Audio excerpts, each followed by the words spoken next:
Great. Well, thank you again for coming this evening. We've got a lot of information to share with you about an exciting and ambitious project we have going on. This is our proposed agenda for today, and I'm going to ask the project team to introduce themselves as they come on for their portion of the presentation. My name is Carrie Snyder. I am the Managing Director for Community Resilience at the Neponset River Watershed Association. Um, and just to start off, what is a watershed is something we get asked a lot. And really it's just the area of land that drains into the Neponset River is what we're talking about. So it's outlined in yellow here on the map. It touches at least part of 14 cities and towns across the region. Um, Home to 330,000 residents and provides drinking water for about 120,000 of those residents. Um, so it's an important resource that we would like to protect. Um, for this project, we have engaged lots of partners. We really wanted to make sure that this was a robust effort. So the project team is the Neponset River Watershed Association, Weston Sampson, and the Metropolitan Area Planning Council. We've also joined with cities and towns across the region, and I want to give a special thank you to the town of Dedham, who is serving as the fiscal agent for this project, which is funded primarily through the Municipal Vulnerability Preparedness Project through the state of Massachusetts.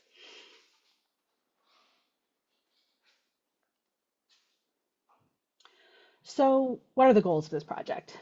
Really, we wanted to try to develop a tool that could be used by all of the cities and towns across the region to start planning for climate change and really implementing adaptation projects to make their communities more resilient. And we wanted to bring people together because the impacts of climate change are going to affect everyone. It doesn't matter what town you're in this region. Um, Climate change does not respect municipal boundaries. So we really wanted to make sure that we were facilitating cooperation across town lines and getting residents together um, to talk about their primary concerns as well. So I'd like to start with some context setting. Some of this might be review for you as I talk about some climate impacts, but I just want to make sure that we're all starting from the same page about what we mean when we talk about climate change in this region. So I'm going to talk a little bit about what the climate impacts are, what changes we're already experiencing and will expect to experience, what the consequences of those impacts are for people in this region, and how we can build resilience. So, in a nutshell, the planet is heating up, and that rise in temperature is causing a lot of complex changes around the world. We are seeing in this region significant changes in heat patterns. So we're seeing more heat waves or days above 90 degrees. We are seeing changes in precipitation patterns, so more of our rain is coming down as heavy downpours in concentrated bursts instead of sprinkled throughout the year. We're seeing sea level rise, and we're seeing more significant wind storms.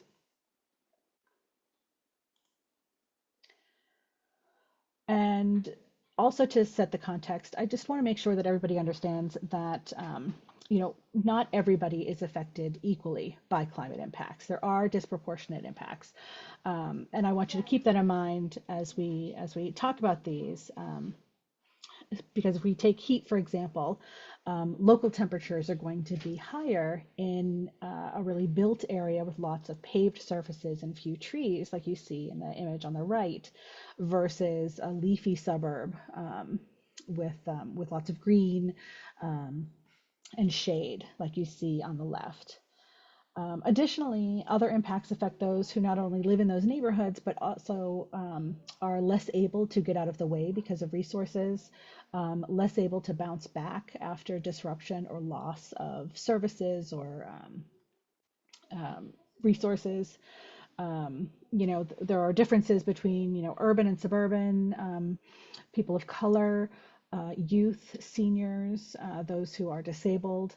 Um, these impacts are going to affect people in different ways, and so the way we adapt to them needs to take that into consideration so that we can advance climate justice. So, heat. What consequences are there for people when it comes to higher heat and more heat waves? So we're still going to experience changes in seasons here in New England, but we're going to see differences on the extremes. Um, so we're going to see many more days over 90 degrees, and those will continue to increase over time during the summer. And this exacerbates respiratory illnesses. It affects those who work outdoors, who might be at greater risk of heat stroke and other heat-induced illnesses. We might see schools closing earlier because they lack air conditioning, or loss of work days due to heat-related illness. Um, and what if those heat waves are further exacerbated by, say, power outages because everybody's running their AC and we strain the power grid? Or what happens to those who are stuck at home and don't have access to cooling? So those are the types of things we want to be thinking about. Um, Another consequence is this change in precipitation. We're going to see more flooding. Stormwater management systems, which are composed of all those catch basins that you see in the street, can become overwhelmed once we have these heavy downpours. Our infrastructure is older here in the Northeast, and they just weren't sized for the amount of water that comes down at once in some of these storms. So this could lead to flooding of roads, interfering with travel, interfering with public safety staff's ability to get to where they need to go, damage to infrastructure like dam failures, flooding of people's homes. And the flip side of that, because we're seeing these heavier downpours in short bursts, we're going to see more frequent and severe drought.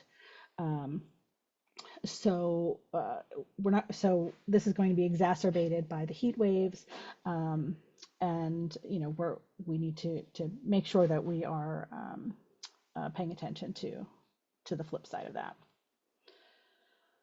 We're also going to see more damaging thunderstorms and nor'easters. And I'm sure you've all seen the damage to homes, to schools, the traffic implications of downed trees, which could interfere with evacuation routes and public safety.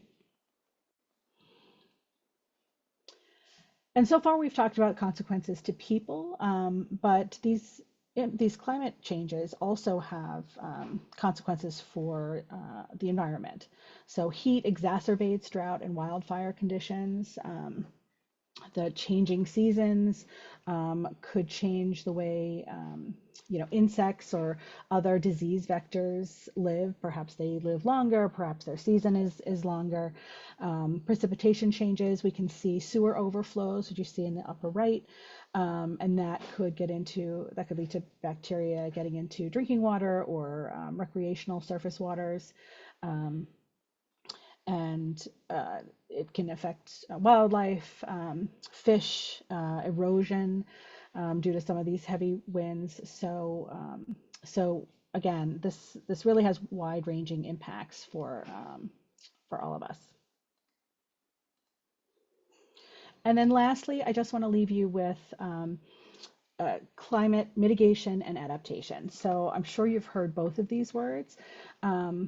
And really what we're aiming for is building climate resilience, building up the ability to bounce back from the impacts of climate change. And so both of these things need to happen together. We have climate mitigation, which is the need to reduce emissions right now. But there are certain changes that even if we were to cut emissions today, they're still going to go into effect. So there are things that are already in the works that are going to continue to change. And so we need to make sure that we are adapting to those changes and really improving our community's abilities to bounce back and protect the people who live, work, and play here. And now I will turn it over to Indrani and Jenny. And just so everybody knows, there will be an opportunity for questions. And if you have questions as we go through this, please feel free to put them in the chat. Thank you, Carrie. Good evening, everyone. My name is Indrani Ghosh. I am a senior technical leader at Weston & Sampson, and I'm joined here by my colleague, Jenny Moonen. We will be doing a bit of a tag team show here for this section of the presentation. Jenny, would you introduce yourself, please? Hi, everybody. Nice to see you all this evening. I'm Janet Moonen. I'm a senior project manager at Weston & Sampson and focus on climate resilience and flood reduction solutions for communities. Great, and thank you again for being here today. So Carrie really covered the impacts of climate change, and one of the impacts of climate change is increased precipitation, increasing rainfall in the form of both intense rainfall as well as more frequent high-intensity, short-duration storm events that we have seen in the past few summers or in the past few years recently. But then moving on from that, the question is, how much rainfall are we expected to see? Because if we don't know how much rainfall there is likely to be, we don't know how much those risks are likely to exacerbate and where they are likely to exacerbate. So this slide essentially shows how much rain should we be preparing for, and this builds off the rainfall projections that have been adopted by the state of Massachusetts as part of the future climate change projections. These projections are also part of the Climate Resilience Design Standards tool and is best available climate change projections available to the state. And what we see from here, so if I walk you through the colors of the slide and moving from left to right, the left section are our present day storms. These are called typically design storms that we engineers use to design our flood control systems, our stormwater drainage systems that prevent flooding in our communities. The far left are our present day design storms. The second from the left is how the design storms are likely to be in the future by 2030. The third section is by 2050, and the far right is how much they're likely to be by 2070. These are also the planning horizons that the state has adopted to look at. And we're being consistent in this project by looking at those same planning horizons. And what we see here is really an intensification of those extremes. So the 25-year storm of today, so if you track the lower orange line, the 25-year storm of today is likely to be a 10-year storm by 2050. And then the 500-year storm of today is likely to be 100-year by 2070. And so that, with that information and expanding on what Carrie said, I want to make sure, Carrie, if you move to the next slide, please. We would like to dive into what is a watershed. And with the information of the extreme precipitation that we just captured, what is a watershed? It is an area of land that drains to the same water body as Carrie explained, in this case, the Neponset River. This project is focused on developing a flood model for the entire watershed.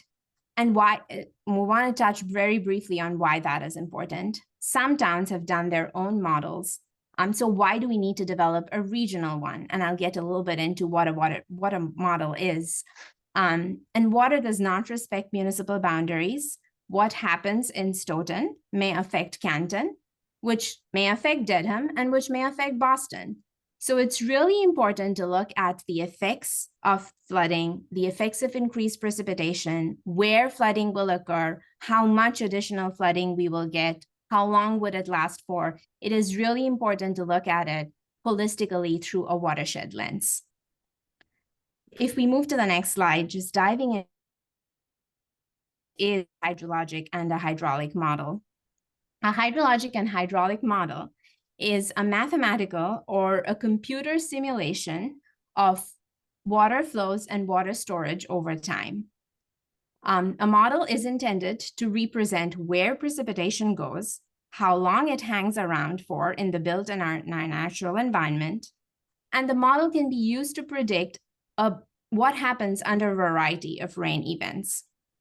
Ultimately, the model gives a representation of where flooding happens, as I mentioned, where flooding happens now and where it is expected to exacerbate in the future due to climate change. We can also use a hydrologic and hydraulic model to understand the effectiveness of flood reduction strategies and see how they may work well to reduce or eliminate or significantly mitigate flood impacts across the watershed. Next slide. So we wanted to very briefly recap some of the important aspects of the regional watershed flood model that we developed. Some of you on this call may remember that we actually started working on this project a couple of years ago now. So we started, our initial model was developed in 2022, 2023. And this year we've updated that model. What you're seeing here on the image is the extent of the flood model that we have developed for the Neponset River watershed that covers a total of approximately 120 square miles. We are looking at approximately 160,000 linear feet of the river, with approximately 600,000 linear feet of tributaries to the Neponset. In addition to the rivers and the tributaries, we have also modeled the piped infrastructure, the drainage system, your drainage networks that are in the communities in the watershed. And that includes approximately 811,000 linear feet of conduits of stormwater pipes and drainage structures. We've also looked at the effects of dams in the watershed, and we've also simulated culverts and bridges and river crossings in the watershed. And through this effort, we have built a 2D flood model. I will just take a minute to describe. So a one-dimensional flood model is a model that shows where the flooding pinch points are, but a 2D flood model really shows the extents of flooding in terms of depths and extents of flooding visually using a flood map, for example. So we have developed a 2D flood model for this watershed at the regional scale. If we move on to the next slide, we want to talk about how do we trust the model. So one of the essential processes of developing a model is to be able to calibrate and verify it to existing flow and flooding information. So for this regional model for the Neponset River watershed, we have calibrated it to flow and rain data from USGS gauges. So the United States Geological Survey maintains stream gauges across various locations in Massachusetts and across the country. These are stream gauges as well as rainfall gauges. They record rainfall at 15-minute or hourly interval, as well as they record flow at again, similarly at 15-minute or hourly interval. We calibrated the model to 4 stream gauge locations across the watershed that are shown here on the map. The colors in the map correspond to the different areas in the watershed that have been calibrated to the respective stream gauge. So there's a stream gauge at the Norwood stream, USGS stream gauge location. The area in bright pink here is the area that has been calibrated to the stream flow characteristics at that location. The model was calibrated to the March 2010 storm event. Some of you may remember that was a significant rainfall, a long duration rainfall in the greater Boston area, which dropped about 9 inches of rain over 60 hours. That corresponds to about 0.7 inch per hour peak rainfall rate. After we calibrated the model to this particular storm event, we then verified the model. We compared how that calibrated model responds to a different storm event, just to make sure that the model is simulating various storm events appropriately. And we verified the model to the April 2018 storm event, which is approximately 3 inches of rain over 23 hours and had a peak rainfall rate of 0.8 inch per hour. The next slide shows the results of our calibration at one of the gauges that I mentioned, the Norwood USGS gauge. And the figure on the left, the top half of the top portion of the figure on the left shows the variability of the rainfall that occurred at that gauge. And then the bottom portion of the figure here shows the flow, the calibration of the flow. And what you're seeing here in the light gray is the observed flow in in the black line here is the observed data, and the light gray is the model simulated data. And the table on the right shows how our calibration results compared for each of the gauge location. We calibrated it to the total runoff volume as well as the peak flow. The figure here shows the calibration to the peak flow, but we also looked at the total runoff volume. And overall, the model calibrated well at all 4 locations across the watershed, with the model calibration accuracy being consistent with EPA standards. So moving on to this next slide shows our results. This shows, we'll be moving on to the next section of this presentation to speak about the results, but this particular slide shows the different rainfall events that we simulated using the model. So we looked at a variety of rainstorm events, which range from the 2-year return period. So a 2-year storm is a storm that has a 50% chance of occurring in any given year. A 10-year storm is a storm that has a 10% chance of occurring in any given year. A 100-year storm is a storm that has a 1% chance of occurring in any given year. And we looked at what that storm would look like in present day, which correspond to the present day rainfall storm totals that come from NOAA Atlas 14. And then we also looked how those storms are likely to increase based on the previous initial slide that I mentioned. We looked at the 2070 rainfall projections that the state has adopted. And if there are 2 numbers that I'd like you to remember on this slide, I'd like you to remember what the 10-year storm of today is, which is approximately 5 inches of rain in this area, in this part of the watershed. And the other number that I'd like you to remember, please, is the 2070 10-year storm, which is about 7 inches. So approximately 2 inches of increase in the 10-year storm. What we call a 10-year storm today is likely to be 2 inches more for a 10-year storm by 2070. For the purposes of the results and the discussions that we will be going through today, the majority of that will be focusing in on the 10-year storm of today to the 10-year storm of 2070. We've also run the model for all of the other storms here under present day for the 2 and the 100 as well. And so very quickly, moving on to what the results of the model are showing on this slide. So what you're seeing on this slide are the impacts of flooding felt across the watershed, quantified in how much increase in flooded area are the communities across the Neponset River watershed likely to experience if we do nothing, if no action is taken. And if I walk through the colors on the slide, the different colors here correspond to the different storm events that we have simulated, and the different bars, the sections of the bars. The far left is the present day, or the Atlas 14 baseline. The middle one is 2050, and the far right is 2070. So approximately 1,085 additional acres across the watershed are likely to be impacted from the 10-year storm by 2070 compared to what we see for flooding today under a present-day 10-year storm. On the next slide, we'd like to discuss what that means in terms of increased flood volume. Again, what happens in the future if we take no action to reduce flooding? We are likely to see approximately 2,500 million gallons of additional flood volume or runoff volume in the watershed that is likely to be generated from the 2070 10-year storm compared to the 10-year storm of today. And so if we want to summarize those results, what would it take? Moving on to this, sorry, I am not able to look at the screen here. I can see it now. If we take no action to reduce flooding, by 2070, there will likely be 380 more buildings across the watershed that are likely to be impacted from a 10-year storm. of the future, 2070, compared to what we have today.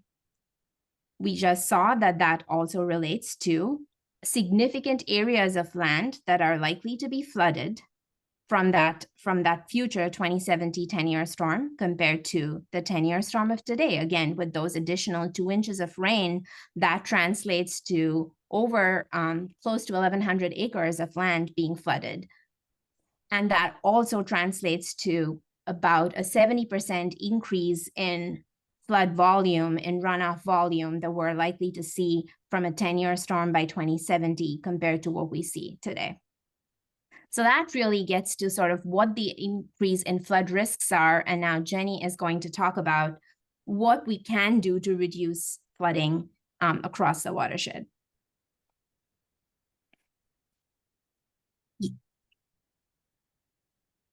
So we have talked about a lot of numbers here, but we're going to bring it back to sort of some practical images so you can see what can we do to reduce flooding. One strategy is to reduce effective impervious cover. And what does this mean? Impervious cover includes roads, parking lots, your driveways, walkways, patios, even your building roofs. These areas are typically draining into the stormwater system, and that's in the road, underground, and those pipes move water from where you live or work to local water bodies and wetlands untreated. So they're also carrying pollutants along with them. So instead of that water going to that piped system untreated, it can actually be captured. And an example is rain gardens, that's the picture on the left, or a bioswale, which is the image on the right, which is sort of a long rain garden. Another way we can manage flooding is put water back into the ground right where it falls. So that's a solution that's often called pervious pavement or permeable pavement or pavers. We're showing a few examples here. On the left, you're going to see porous pavers. You might see those on your own driveway or a patio. The image in the middle is permeable pavement that might be used in a parking lot. Or on the right, you see grass pavers. Those might be sort of for a driveway or an overflow parking area. These all have different benefits, including accessibility, different maintenance requirements, different upfront costs, and are great solutions for getting water back in the ground where subsurface conditions allow. We can also create more storage space in pervious spaces, right? So the areas that are grasses and trees or that have plants, natural areas or built areas like a park or a field. So the image on the left shows an example of a floodable park or field. And the idea here is that you can actually create space in that playing field or in that park that allows it to flood sometimes. And, the park use is temporarily out of use, but this solution might protect roadways or homes from being impacted temporarily. And then the park will drain after the storm and you can, use it for recreation or playing. On the image on the right is showing, a wetlands area, natural wetlands area. Protecting wetlands is one of the best defenses we have against flooding. Wetlands do nature's job of absorbing floodwaters, and floodplains that are natural and don't have buildings and roads in them are also really important to have space for those floodwaters. So constructing wetlands, constructing floodplain, restoring floodplain, protecting those wetlands are a great way to create space for water. You can also do much more, I guess these are less attractive options, but they are big volumes of water can be stored. So we can create storage on that impervious cover, right? So places right under our parking lots, under our driveways, along our buildings, and with managing the roofs, you can do that with rain barrels or cisterns like the images on the left, or underground like the image on the right, which really holds a lot of water, and they can also even infiltrate back into the ground. And last, we can combine solutions. Green streets are a practice that allow us to actually use impervious cover reduction as well as storage in a multitude of ways. You could have rain gardens in places. You could have different tree plantings that actually receive stormwater. You can have underground storage. And so this is sort of a system that beautifies the road as well as creates space for floodwater. Along with flood storage, these practices that I've talked about do have other benefits. I'm not going to read all of these to you. I'm just going to touch on a few. Many of these practices help improve water quality by absorbing or filtering pollutants. Adding greenery helps reduce local temperatures, especially during the summer when it's very hot and really heavy, urban areas with lots of pavement. Creates habitat, biodiversity. You can put pollinators in. We all know plants help with air quality, so that helps with health. These are really just a lot of ways that these practices go beyond just dealing with flooding. All right, so here we get back to the technical talk. Indrani explained what a hydraulic and hydrologic model is, and that we have the Neponset River watershed flood model. And I just talked about a number of strategies that can be used to reduce flooding. So what we did is we represented those strategies in the model. What we used a mathematical approach to understand what is the best sort of overall type of practice that could be used in each little part of the watershed. We're going to refer to those little parts of the watershed as catchments or subcatchments. They're basically like a miniature watershed, if you will. So scenario 1 of our modeling this year had what we're calling a tailored solution. We picked one of 3. We picked either reduce effective impervious cover or create more storage in pervious spaces or create more storage on impervious cover. So that's getting back to those practices I just talked about. So we picked one of 3, and there was a math approach that Indrani will touch on. The second scenario, we picked 2 of the best to do together and see what the benefit was there. So that goes back to my Green Streets example, right? You can reduce that impervious cover and store, or reduce, so that was our second scenario. And then our third scenario and fourth scenario came out of our municipal partners. They asked us to do a thought experiment this year to see, what if towns just focused on reducing that effective impervious cover. So that's changing, the water going from all the parking lots and pavement right into the storm drain system, and instead capturing it, either putting it back into the ground. And we looked at what happens if we did this on all municipal owned land in each town throughout the watershed. So that's roadways, that's all the parks, all the town buildings, every piece of town owned land. And then we also added in a scenario where the state highways roads were included, just to see where would this get us. I mean, 20% doesn't seem like a lot, but it's actually a lot of work to do that. And so now Indrani is going to talk a little bit more about these targeted solutions to help facilitate understanding.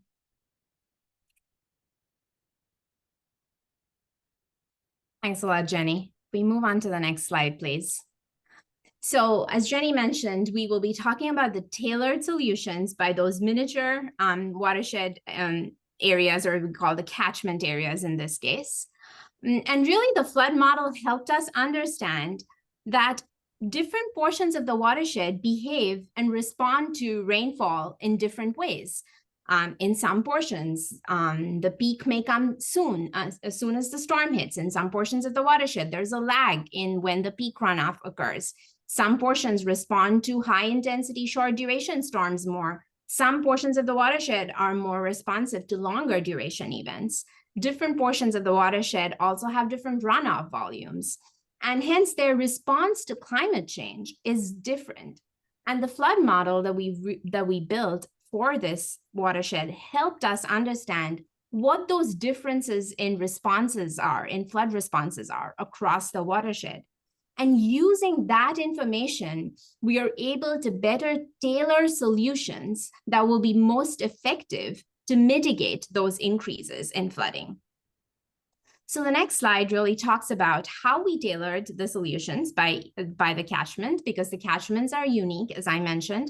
The imperviousness across the watershed is pretty vastly different, and that is captured here on the figure on the right, where the colors of gray correspond to the different increases of imperviousness across the watershed. The soil types are different, the land use are different. We have different slopes and shapes of the watershed across the Neponset River. And hence, the solutions, again, will need to be tailored by each catchment. So in this slide, we talk about, again, the rationale of if all catchments are different and how they are generating to rainfall and how they're responding to rainfall and generating runoff is different, and how they respond to the impacts of climate change, to these impacts of high intensity, short duration storms and intense rainstorms are different, then it implies that their solutions also may need to be different, and that it is not going to be a one size fits all. What would work in one location, as Jenny mentioned, the three different types of strategies, what could work, one of those strategies may be very effective in one location, and another type of strategy may be very effective in another location. And hence we came up with this approach that is informed by data, that is informed by the flood model, to come up with solutions that are tailored to catchment, to be catchment specific. And these tailored solutions will be helpful for us to maximize the flood reduction benefit, as well as be able to come up with solutions that are cost effective and efficient. And most importantly, coming up with tailored solutions sort of at the catchment scale will help us accelerate planning and help us mitigate that flood increases in the future. So in this slide here, we're talking about how we came up with the tailored solutions using that mathematical approach as Jenny referred to earlier. So for each catchment, we looked at what is the most effective out of those three strategies. The three strategies, again, recapping, reducing of impervious cover, effective impervious cover, creating more pervious storage, and creating more impervious storage. So what of those three strategies is most effective based on the local characteristics of that portion of the watershed of that catchment area? And then the second question is, how much do we need to do? How much of that strategy do we need to implement to mitigate that increase? For this exercise, for this tailoring of solutions and doing the sensitivity analysis, as we're calling it, we used, instead of using the 10-year storm, we actually started off with using the 2-year storm. I see there have been a few questions in the chat related to what happens with that 3-inch storm that's occurring more frequently every year now. And so we did look at that. We looked at the 2-year storm of the present day, which is approximately 3 inches. And then the 2-year storm of 2070 is not going to be 3 inches anymore. It's going to be 4.5 inches. So about, just over an inch greater. And what would it take to make the 2-year storm of the future no worse than the 2-year storm of today? So that was the goal that we were trying to accomplish with the sensitivity analysis. And we did this sensitivity analysis by doing a stepwise reduction of impervious cover. Again, we're trying to answer which of those strategies will be effective and how much of it do we need to do. So we did a stepwise reduction of effective impervious cover of 20, 40, 60, 80, and so on. We did a stepwise increasing of pervious storage by 1 inch, 2 inch, 3 inch, 4 inch, and so on. And we did a stepwise increase of impervious storage across the watershed for existing impervious areas, and we increased that from 1 to 5 inches successively. And with that, we were able to then come up with what would be the most effective across the watershed. And so what you're seeing here is a summary of those results. So across the watershed, we have close to about 4,700, let's say 4,800 subcatchments across the watershed that then are agglomerated into over 160 catchment areas or study areas, miniature watersheds, as we referred to earlier. The colors here on the right and on the left correspond to which of those strategies, which of the three strategies that we discussed is most effective in mitigating the effects of climate change and making the 2-year storm of the future no worse than what it is today. And so what we see here, there are significant portions of the watershed, that's about 76% of the watershed, are able to mitigate that effect of the future 2-year storm by reducing effective impervious area from 20% to all the way up to greater than 80%.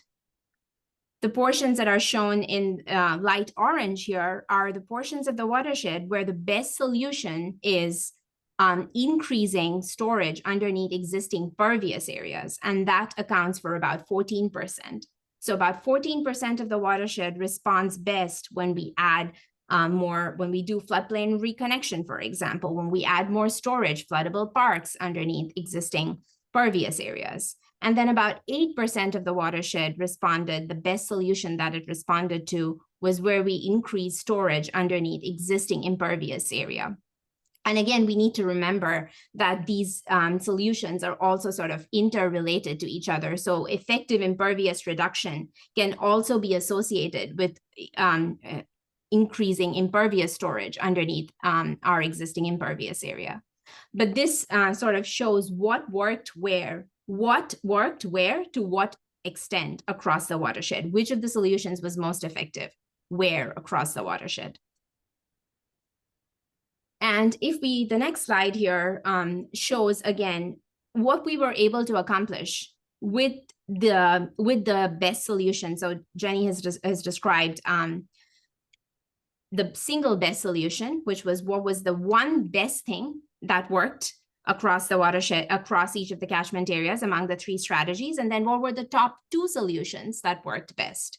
So moving from left to right on this figure, the far left we see is how much flooding is likely to increase in terms of flooded area across the watershed if no action is taken from today's 10-year storm to the 10-year storm of the future. So the colors here correspond to the percent increase in flooded areas. And so the darker browns correspond to more increase in flooding compared to the lighter browns. So the lighter browns are 0 to 25, 25 to 50, and so on. And the darker browns are greater than 100%, where we see doubling of increasing in flooded areas across the watershed.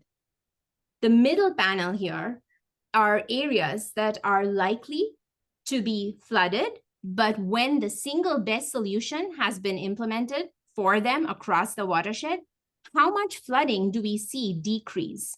So now we start seeing green appear, and the green implies a decrease in flooding in those areas in terms of flooded area. For the 10-year storm, we see actually an improvement compared to what we see for the 10-year storm today, present day. So we're almost able to mitigate the impacts of climate change for those areas in green in the middle panel. Flooding has shown there is an increased improvement. So areas that are flooded today are no longer going to be flooded if we are able to implement that single best solution for those catchment areas. And then if we take the if we take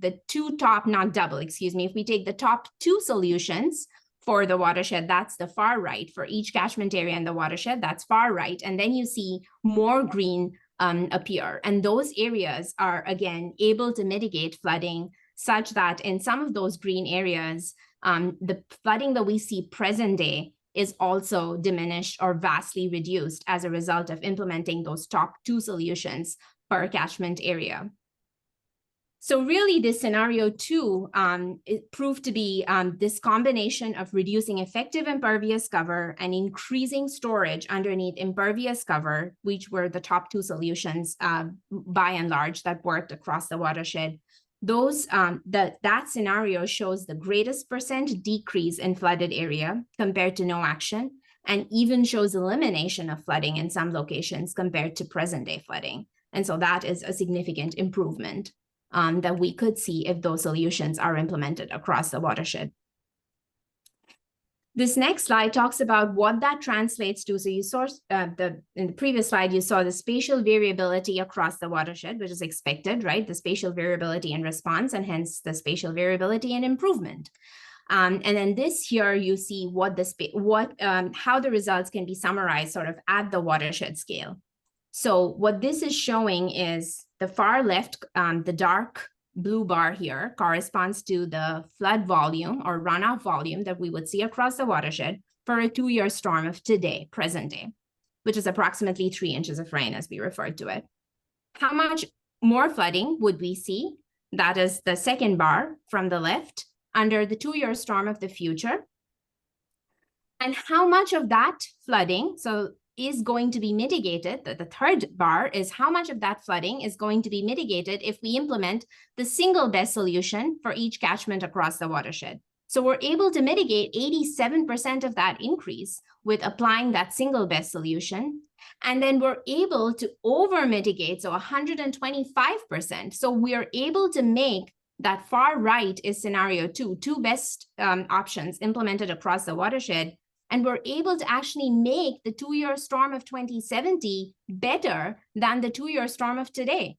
And that is why we're showing a significant 125% even improvement across the watershed with this optimistic implementation of two best solutions for each catchment area.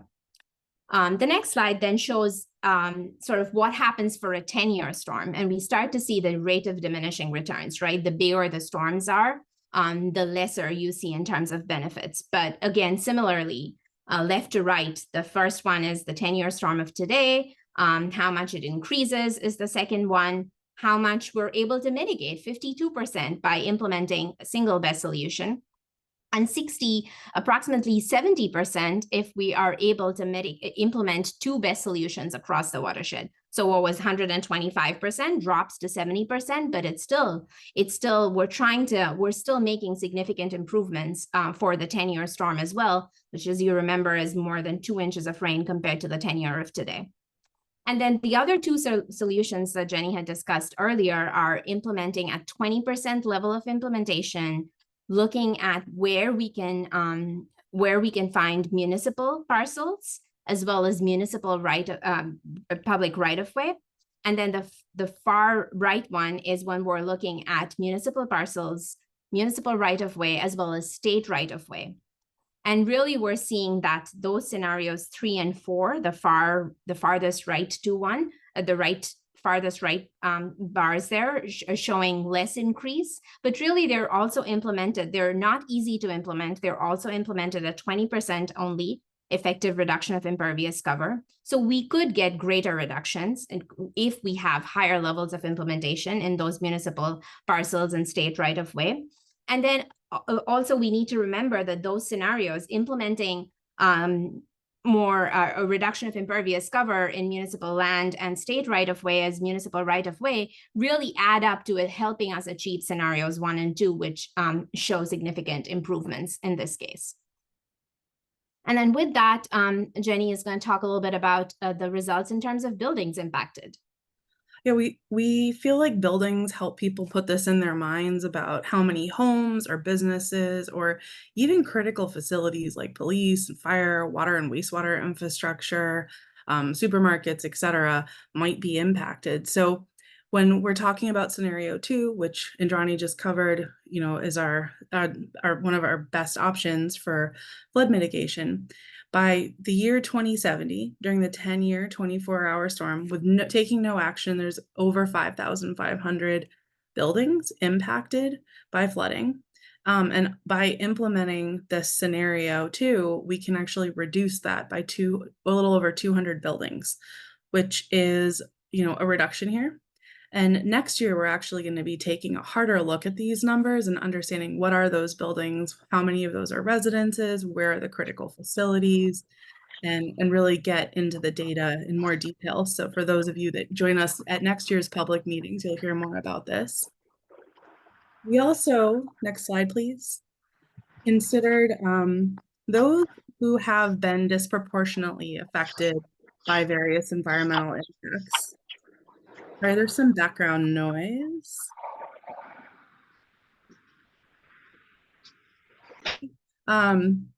So factors such as income, physical ability, race, access to transportation, language isolation, health, age, and other life circumstances tend to be indicators of whether someone or their community will be disproportionately affected by climate change.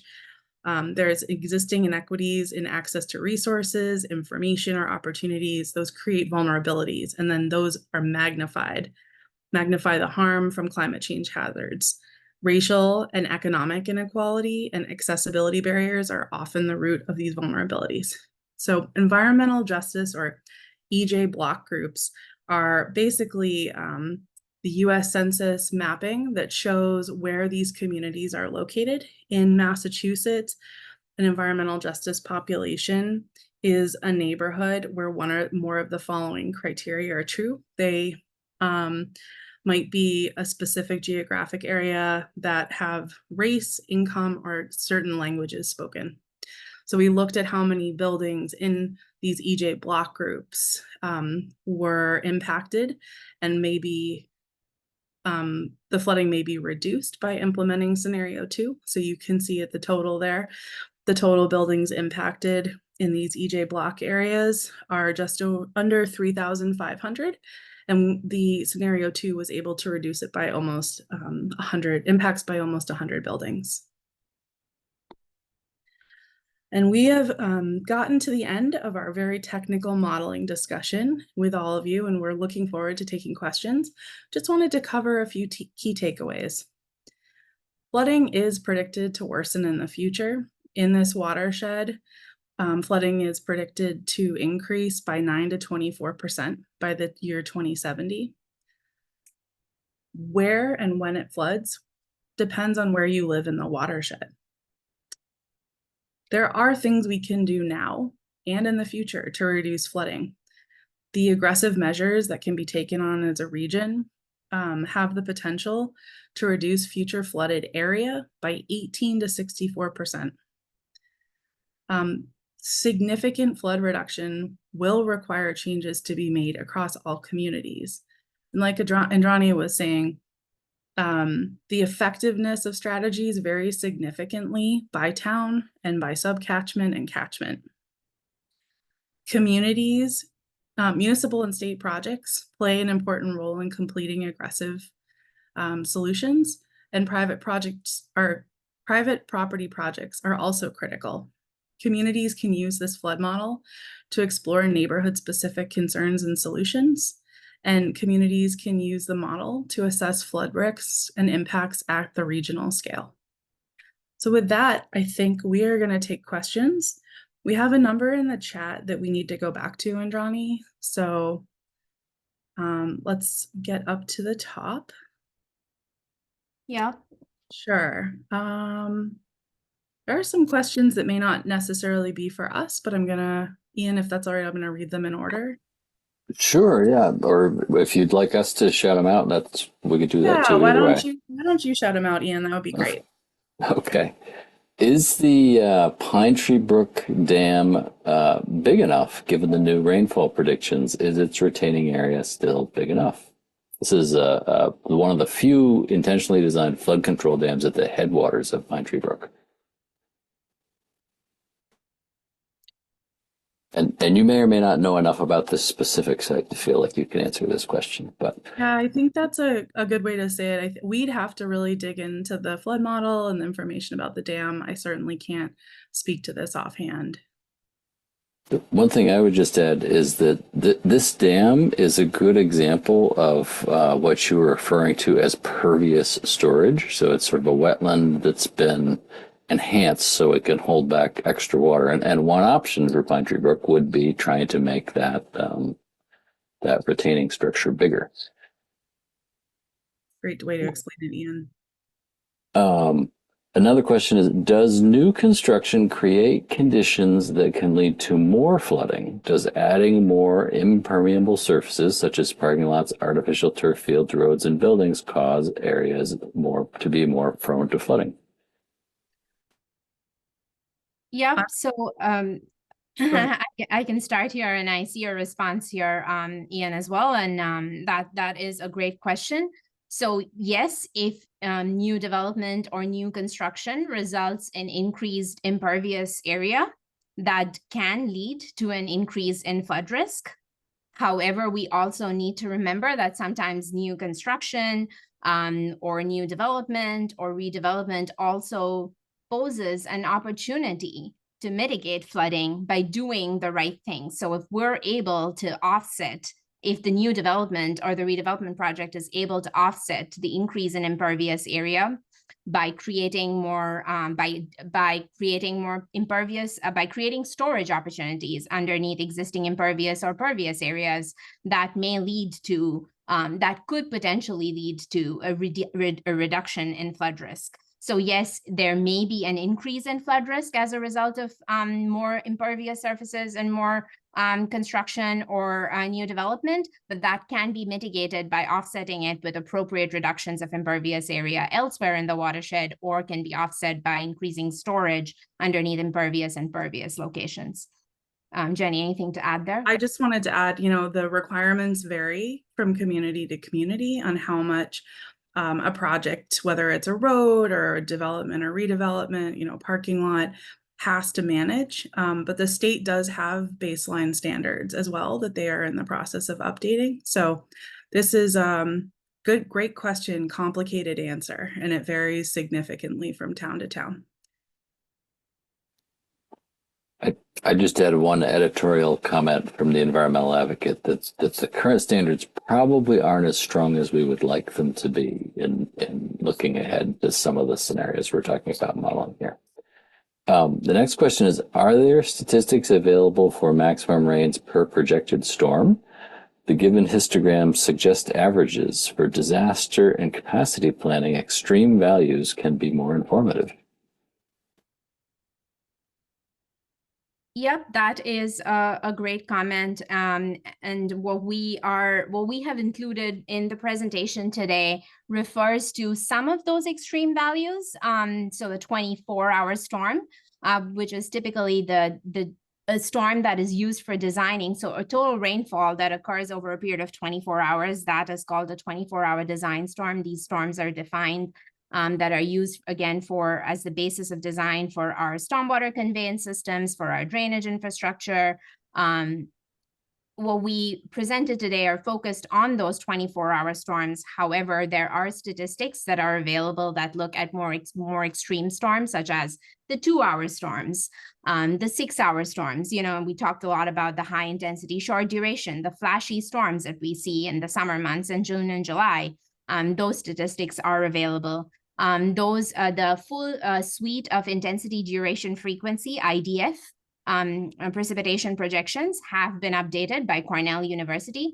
Those are also the same storms that have been adopted by the state of Massachusetts as part of the climate resilience design standards tool. So yes, those projections and those statistics are available for more extreme storm events, all the way from 1 year to 1,000-year return period, all the way from durations that vary from 5 minutes to 48 hours.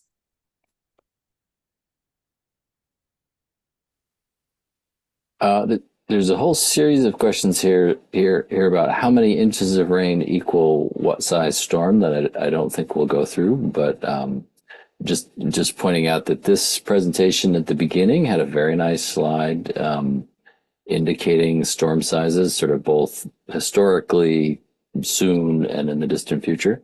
And there is also, and that will be posted soon if people want to refer back to it.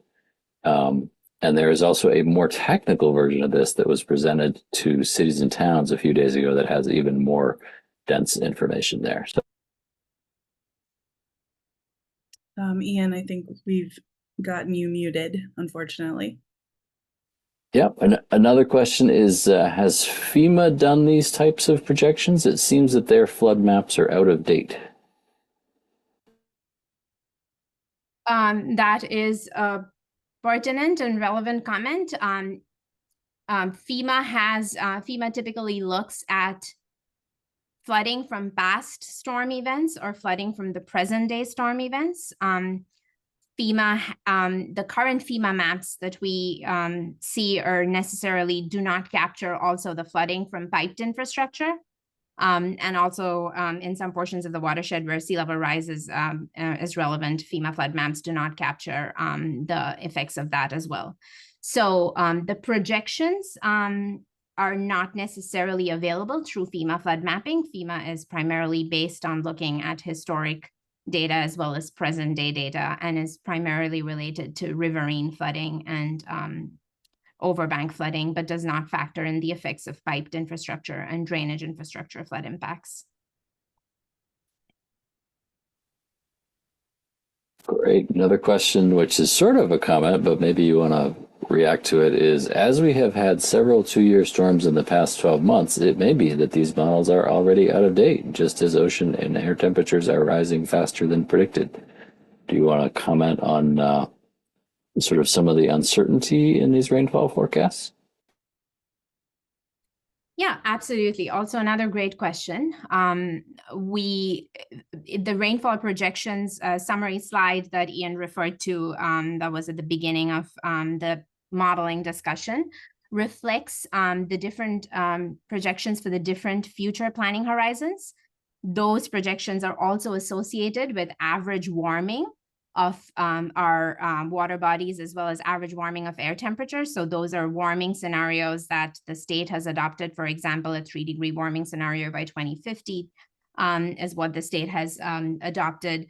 And so the projections that we are referring to, I wouldn't say are out of date. They are definitely the best available projections that are now available for the Commonwealth of Massachusetts. They have been developed by a very thorough, and the projections have not been developed by Weston and Sampson. They have been developed by a very thorough peer review academic rigor process by a research group at Cornell University. And that research group has developed future intensity, duration, frequency curves that the state of Massachusetts has adopted through various technical advisory stakeholder meetings, and those projections are now part of the Climate Resilience Design Standards tool that has been adopted by all communities across the Commonwealth, as well as state agencies across the Commonwealth.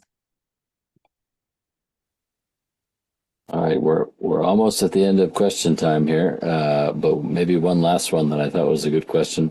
What does it mean for our existing roads and parking lots? How do we change these areas to pervious in a short time frame? Costs of various options, question mark? I almost feel like this is a great one for Nepra to chime in on, right? Because there's components of this that are about getting involved and engaged in your community and advocating to elected and appointed officials for local code to be more stringent than it may currently be. You can also do things on your own property yourself, right? You can turn your driveway from a paved to permeable pavers. It's not cheap, I'm not gonna lie. But you can put in rain gardens on your own property if you have space, and that you can take your downspout and move it a little ways from your house and put it into a rain garden so it doesn't go right into the road. You can put rain barrels on your house and try to reuse water for your garden. So those are just some ideas. I don't know what else to comment on there. I can't really comment on costs broadly, but some solutions are very simple. We've done some recent costs, and you could do things for, a few $100s to build a little rain garden on your property. Just depends kind of how big it is and what plants and what soil you want to use. Yeah, and I think it also requires us to sort of think differently, right? If we're going to be removing impervious surfaces, maybe doing what so-called road diets and sort of pulling some of that impervious surface off the roads, or eliminating one of 2 sidewalks along a road, that can get a lot of pushback. So we, as a community, we need to be thinking more about what these solutions mean for our communities, and it might need us to change the way we think about these things.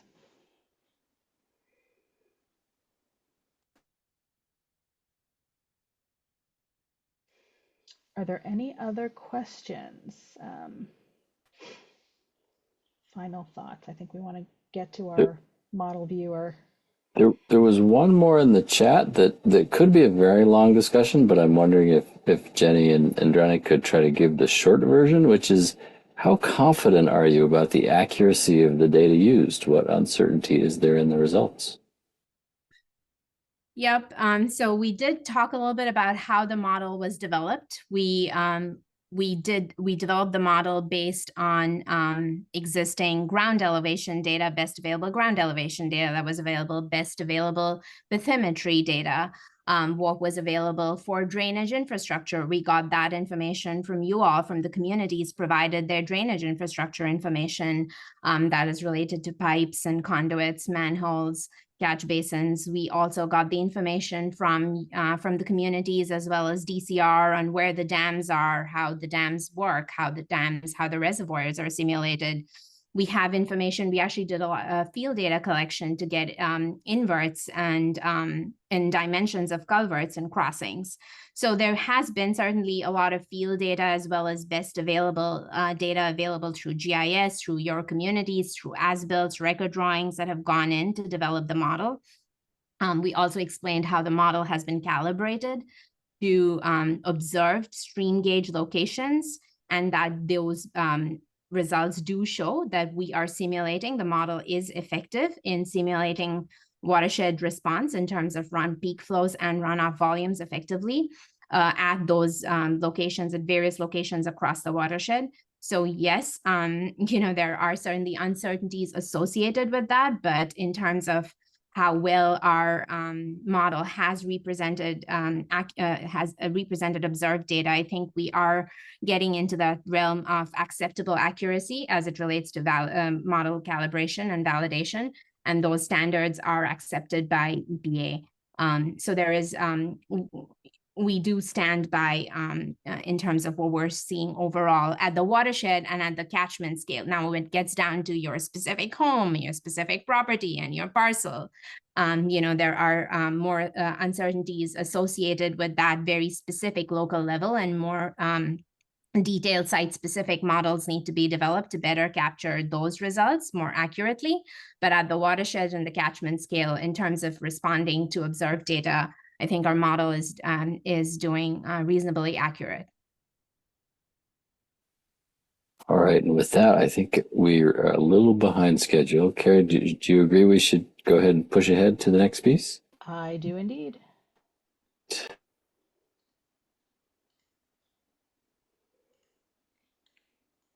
All right. So Carrie, if you can stop sharing, please, and let me share my screen, and you need to enable screen sharing for me, please.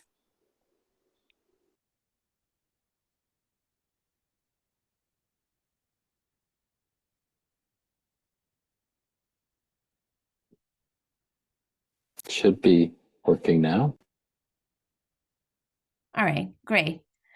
So we would like to walk you through this. Let me just share my screen and rearrange my windows. And if you all can please let me know if you can see my screen. Thank you. So this is all the flood model results, the increase of flood risks, the efficacy of the flood reduction, of the flood mitigation strategies that we have discussed. We've been able to summarize this into this viewer that we're calling it as an Neponset River watershed flood model viewer. This will be a public viewer as of today, this evening. This viewer is not public, but we are working to make this link live. And we will make this live very shortly. I am just walking you through the viewer that we have built to display the results of the flood model, and just walking you through the different elements of the viewer. Again, this will be made live very shortly. So what we have, what you see here really is the map of the watershed. And as you start zooming in, you see the different town boundaries appear. This is the Neponset River in darker blue, the main stem of the river, the different tributaries and the water bodies in the watershed are shown here in this dark blue. What we have done, and I'll walk you through some of the ways that we have been able to summarize the results that we presented this morning. We've created a widget here that's called the summary of the results. And this also shows, for example, some of you were talking about the FEMA 100-year floodplain. And so you can turn that on. So this is, again, a viewer where you have the ability to toggle things on and off. So you can zoom in and you can turn on the FEMA 100-year floodplain, and that shows areas across the watershed that are in the current FEMA 100-year flood zone. You can then turn on the areas that are likely to be flooded in the future, which corresponds to that 2070 10-year storm that we talked about, which are coming from the results of the flood model, which is approximately 7 inches of rain in 24 hours. And if you want to see what additional areas are flooded in the 2070 storm compared to what's in the future, you have the ability to do that by moving this layer on top. I need to move it one more time.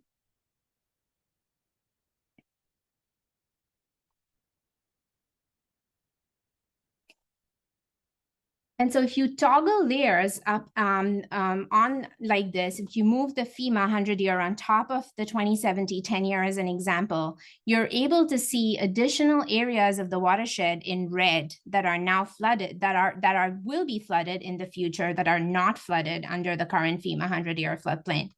So this viewer sort of gives you the ability to look at that. You can zoom into your own communities and see where those locations, where those hotspots are. So again, areas, if in this view, if you put FEMA on top of the present day 2070 10-year storm, and you zoom across the watershed, this gives you sort of a cursory view of locations in the watershed that are likely to be flooded in the future from a 2070 10-year storm that are no longer flooded today.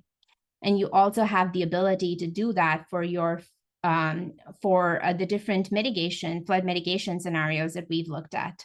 So then if we turn on action scenario 1, that corresponds to implementing the single best solution for different catchments across the watershed. And the way it is now layered is that single best solution is on top, and then the no action is at the bottom. So in this view, the areas that are shown as red here, that sort of are exuding red, if you will, are areas where flooding is mitigated by implementing that single best solution. You can also zoom in to locations of the watershed, and you can look and you can turn on the building footprint, and that helps you understand where the flood impacts are, and where the flood impacts are likely to impact buildings with the section of the presentation that we looked at. So you can see some of those locations that are shown in red are areas where flooding will be mitigated and where that mitigation is likely to also benefit flood reduction at building structures. So for example, in this location, these areas these areas in red will no longer be flooded if that single best solution is implemented. You have the ability, again, to turn things on and off and look at the impacts. You can also get a sense of what those impacts are by looking at what is the maximum depth of flooding, what is the maximum water surface elevation at those locations again, this is the no action scenario, the 2070 10-year.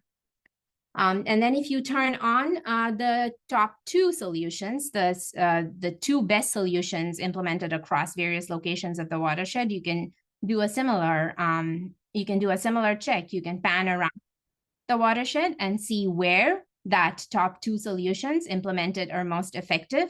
Again, in this portion of the watershed, you can zoom in and you can see that there are some locations of the watershed that will be benefited, some building structures and areas that will be benefited by implementing those top two solutions in that catchment area that will lead to reduced extents of flooding. So again, you have the ability to toggle layers on and off, and based on how the layers are. So the top layer is the action scenario, the top two solutions, scenario 2, which is in green, and the bottom layer is the no action scenario. And again, if you arrange them in this manner, the areas in red correspond to areas where flooding has been mitigated as a result of implementing the top two solutions in that catchment area. And you can zoom in and look at that impact and look at those impacts across the watershed in your communities to see where the flooding is and how that flooding can be mitigated. You also have the ability, Jenny mentioned how, and Carrie touched upon that as well, how the flood impacts are felt somewhat disproportionately across the portions of the watershed that have vulnerable population groups that are more affected or that could be more impacted as a result of climate change. You have the ability to turn that layer on. So this corresponds, the colors in this layer correspond to the different parameters that correspond to vulnerable population groups with a combination of minority, income, English isolation, So you can also turn on your flooding layer, which is in red here, and overlay that with where your vulnerable population groups are in your communities and understand how those your flooding hotspots overlay or compare with those locations where vulnerable population groups reside.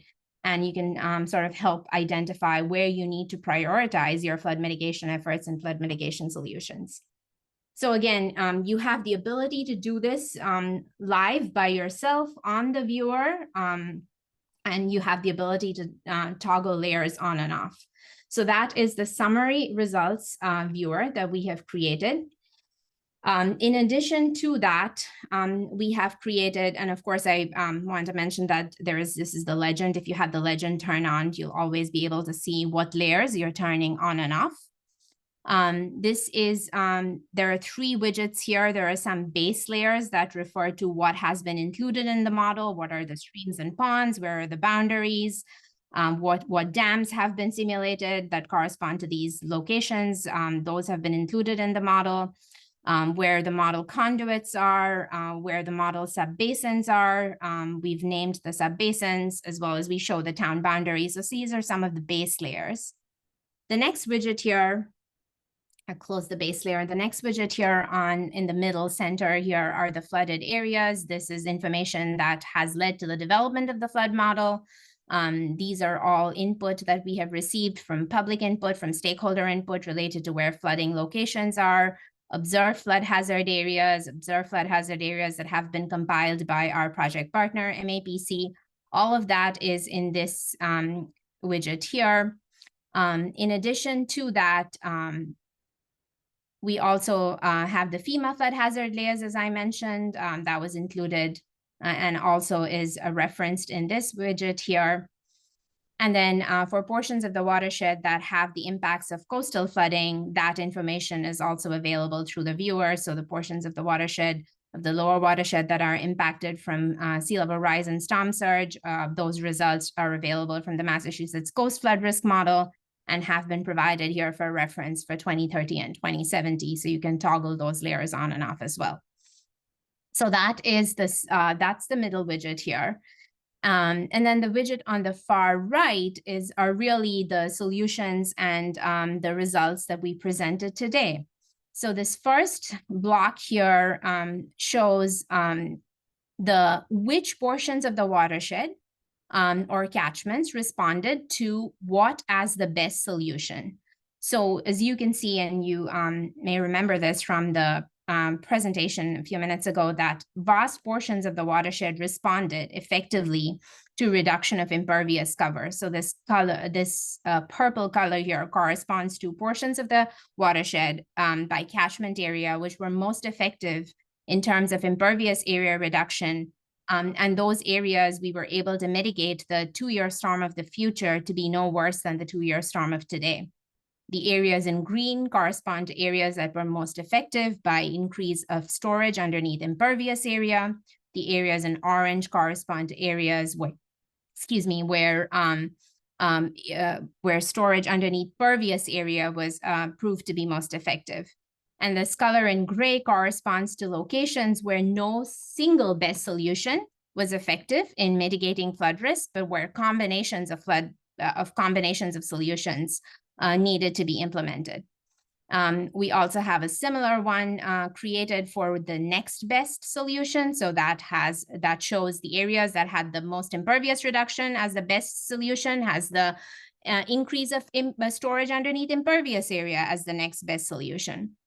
So you have the ability to go in and look at this information sort of at your community scale and understand, okay, this portion of the watershed, for example, the first best solution is reduction of impervious cover. The second best solution is increase of storage underneath impervious area. So it sort of gives you a flavor of what type of strategy was most effective where in the watershed.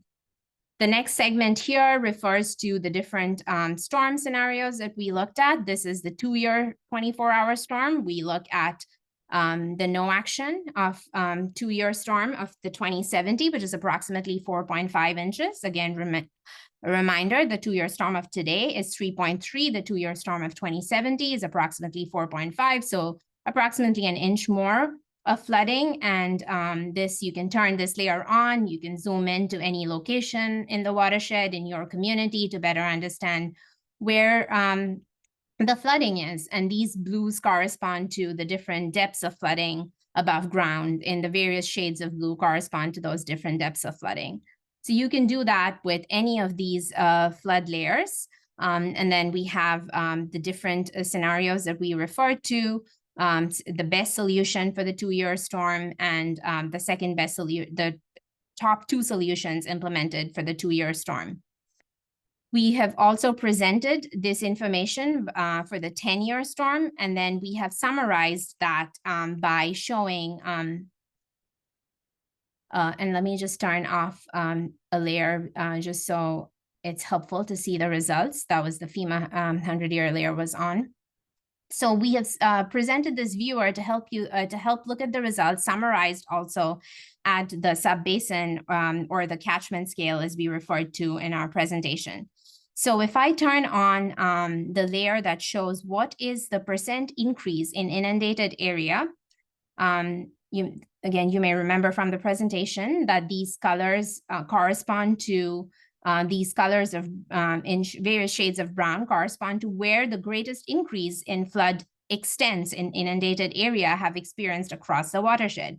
So the darker the shade of brown, the greater is the increase in flood area for a 10-year storm by 2070 compared to a 10-year storm by today.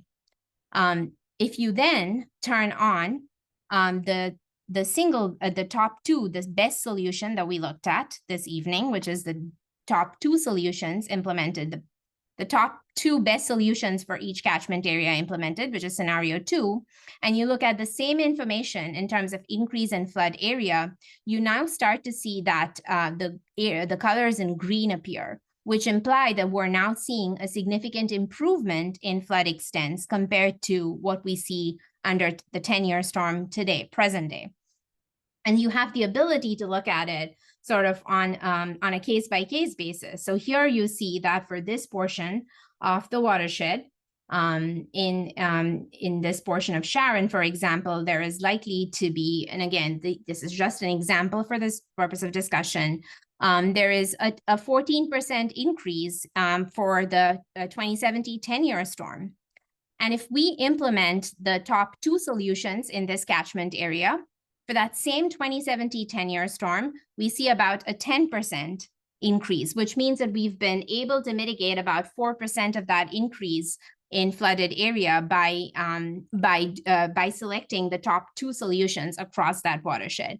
And you can zoom into any location in the watershed to better understand how, to what extent the